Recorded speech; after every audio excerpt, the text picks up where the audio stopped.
It's 9:34 on Monday's Newstalk Breakfast, 16th of February. Now, as I said to you earlier on, we are preparing for a Couch to 5K. So this is week 3 of the training for BK 5K. And fair play if you've been following the programme. If you haven't, there's still time to start. Over 9 weeks, we're bringing you a step-by-step guide to get you off your backside and build your fitness level so that by Saturday, April 4th, you'll be able to run in a 5K. And Newstalk is hosting such a 5K in Leixlip in County Kildare. So if you're living anywhere near Dublin, Meath, Kildare or even further afield, go to newstalk.com/BK5K and you can enter into our race. But also it is €10 to enter, and 100% of the profits from the race, 100% of the money is going to go to the Bumbulance, which is that brilliant charity, the Children's Ambulance. So all of the money will go to that. Now, we have been training and we have been getting set programmes and also tips from the person who joins us in studio now, fitness guru and running expert Gillian Hynes of Body Project. How are you, Gillian? I'm very well, thanks. So it's still not too late to start, but we're going to talk about stretching and things like that around training, because you see people stretch all the time, and I'll admit to this, and they don't really know what they're doing. They don't know what they're stretching or what they should be stretching. So for the type of thing that we are preparing for, and also let's say for people who haven't been doing much in the last year or so, where should their heads be at on stretching?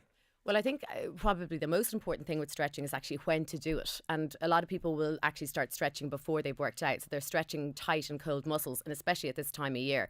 So you imagine a lot of people are sitting down all day long at their office, and then they're going in, home in the evening, still tight, cold muscles. Then they start stretching those tight, cold muscles, and that's actually where you can cause injuries. Actually, what you're much better off doing, and as our plan dictates with the run walk thing, is that you start with a brisk warm up, a walking warm up, and that is actually the best way to warm up your muscles, especially for your Couch to 5K. So that's actually stretching by the slow warm up of the machine, if you like, slowly warming it up, and then you're into a running stride. Exactly. So the muscles that you're warming up during your walk are the muscles you're going to be using for running. It's just going to be at a bit of a bigger, greater speed. So really you should wait to do your stretching post run, and then that is exactly when to do the stretching after your run. Okay, so after your run stretching, I'm tall, and one of the things that I was told last year is that my hamstrings were absolutely wound up like a sprung, and it was just going to be a matter of time before I'd pick something up and I'd pull my back out. Yeah. And actually, a few of the lads in the office and things like that were saying, "Oh yeah, no, you're Pilates, bring an Olympic medal home for Pilates." But I was talking to another friend who's tall, and he said he did the exact same thing, picking his daughter up. He pulled his entire back out. So I've learned some stretches to lengthen my hamstring, if you like. So how can people figure out what they've got going on and then how to stretch? Do you know what I think? There's a bit of a brush stroke here, and most people do have short and tightened hamstrings. Most people also have tight hip flexors. The simple reason being we spend too much time sitting. So in our modern lives, we are sitting most of the day. And actually, this is it's actually been in the media a good bit recently about how excessive sitting is extremely bad for our health. So if you can avoid it, and I know it's hard when you've got a desk job, but even with that, get up and move around. So I suppose that's the main thing that people will suffer with. And of course, then as well, what you'll see is that people will have weak lower backs, and that is where those things, like, it wouldn't have necessarily just been the tight hamstrings that would cause the injury to the back. It would actually be having a weak core. So Pilates, I mean, people may mock it and laugh at it, but so far as I know, half the Irish rugby team are doing Pilates every week, and it's part of their training now, because it's that important to have a strong core. And it's very important to have a strong core for running, which not many people would necessarily expect. But by having strong core musculature, it means that you have a better running stride. You're stronger, which is going to minimise any risk of injuries. Okay, so talk us through a few tips for people who might be out by the canal or by the river or in the local park running, how to do their stretches. Well, actually, I think we were going to post something then on the BK 5K page, a link to some stretches, and there would be a lot of actually stretches available on obviously on the net. But you're talking about stretching things like your hamstring. You want to stretch your calf muscles. You want to stretch your quadriceps. So those are the muscles that are going to get tight with running. So, and again, we're doing that post our run. So they would be the main ones that I would be looking at. Okay, now you have some runs for us, which I'll go through in just a second, and also we have some questions in, which again I'll go through in just a second. But I just want to talk to you about injuries, because if people start to feel a niggle, the whole thing goes out the window. My ankle started to feel a bit wonky, my knee started to feel a bit wonky, so I gave up the training completely. So just talk to us about places that you might have a particular weakness. It's, again, this is very broad because it can apply to everyone individually, but what to do if you start to detect a little bit of pain or a little bit of rubbing or something like that.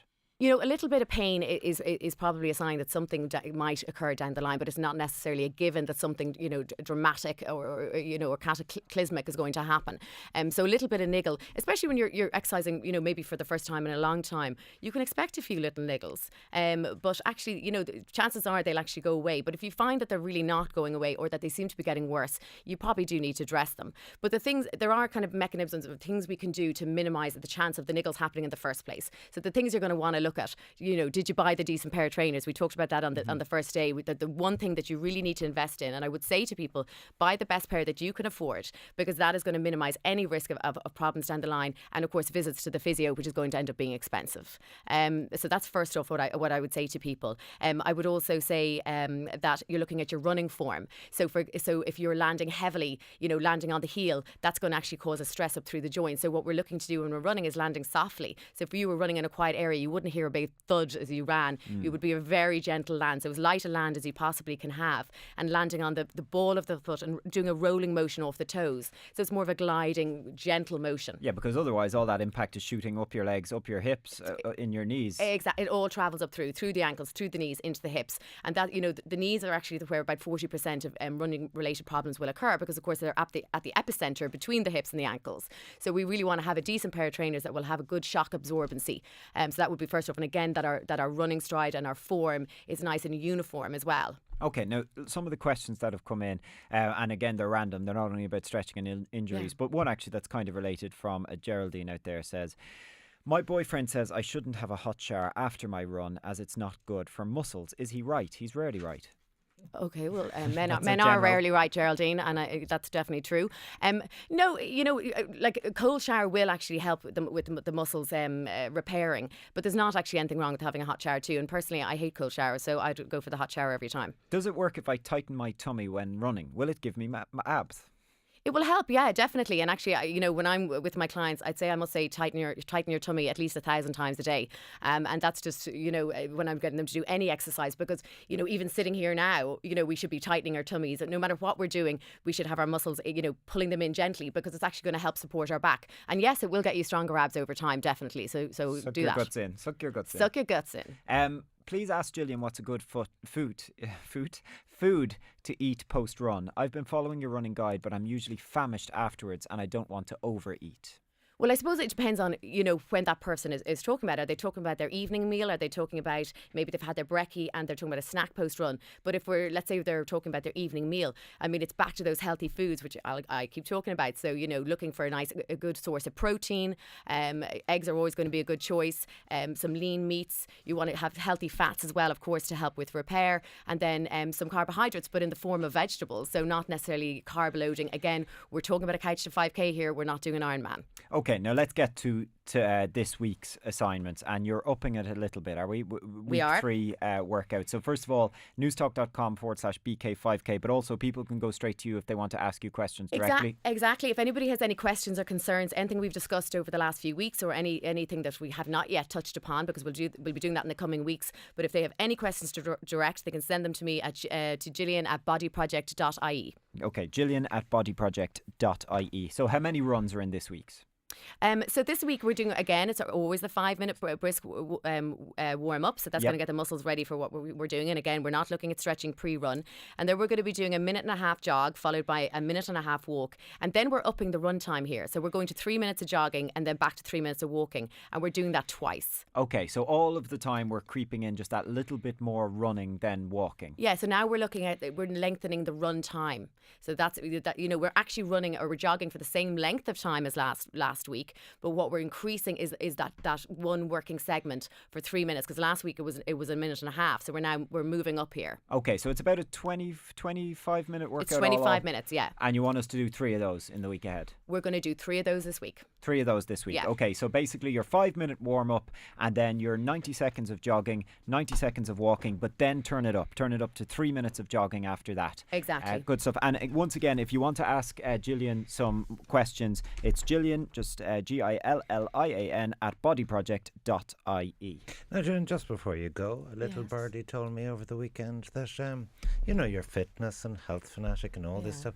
You were seen going in and out of a McDonald's at the weekend. And do we have photographic evidence of this, Ivan? Yes, CCTV, I believe. Photographic evidence. So how do you plead? I'm going to plead the fifth. Right. What's wrong with McDonald's? No, I don't think we've time to cover that Do you question. drive a Volkswagen Golf? I do. Right. Need I say any more? There's a spy in your camp, Gillian. That's I really don't know what to say. There's a spy. You've been in, you need to find the mole. Okay. I have an S file on everybody. I am rendered speechless. Gillian Hynes, thank you very much for that. And just so you know, the Body Project, bodyproject.ie, not the just bodyproject.ie. And also, if you want to ask your questions direct to Gillian at bodyproject.ie. All of the guides and all of the workout plans are up there on newstalk.com/BK5K.